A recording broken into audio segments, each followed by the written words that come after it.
নির্মম গণহত্যা পরিচালনার প্রতিবাদে এবং খুনিদের বিচারের দাবিতে আয়োজিত মহানগরীর গুলোতে বিক্ষোভ কর্মসূচির অংশ হিসাবে ঢাকা মহানগরী দক্ষিণ কর্তৃক আয়োজিত আজকের এই বিক্ষোভ পূর্ব সমাবেশে সম্মানিত নেতৃবৃন্দ, সাংবাদিক বন্ধুগণ, সমবেত ঢাকাবাসী, আসসালামু আলাইকুম ওয়া রাহমাতুল্লাহ।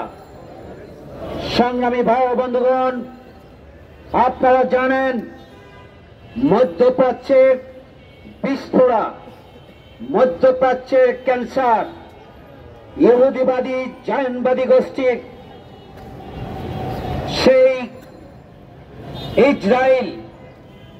ইসরায়েলের রাষ্ট্রের প্রধান নেতানিয়াহু রক্তখেক, রক্তচুষ এবং একজন নির্মম ঘাতক, যিনি গণহত্যাকারী এবং মানব হত্যাকারী, মানবাধিকার লঙ্ঘনকারী হিসাবে ইতিমধ্যেই বিশ্বের মানুষের কাছে যার কুখ্যাতি ইতিমধ্যেই ছড়িয়ে পড়েছে।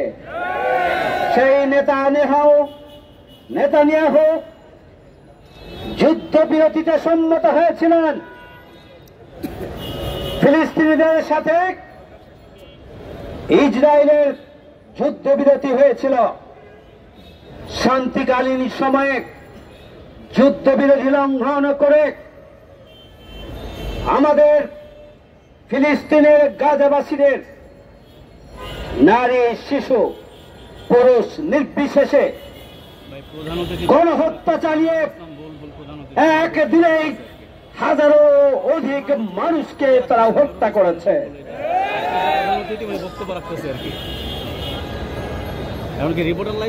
সংগ্রামী ভাই বন্ধুগণ, বক্তব্য চলতেছে তো, এই যুদ্ধাপরাধী গণহত্যাকারী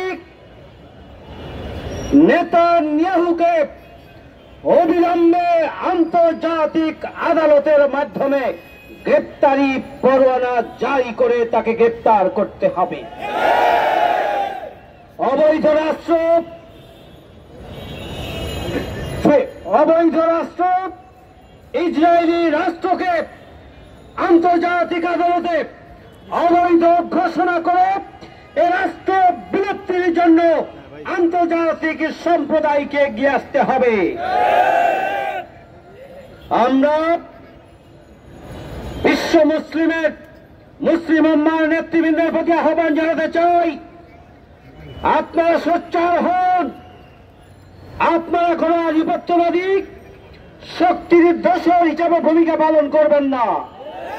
প্রত্যেকটি মুসলিম রাষ্ট্র নিজ নিজ অবস্থান থেকে ওই ইহুদিবাদী গোষ্ঠী, ওই নেতানিয়াহুর রাষ্ট্র ইসরায়েলের বিরুদ্ধে শক্তিশালী প্রতিরোধ গড়ে তোলার জন্য আপনাদেরকে সোচ্চার হতে হবে।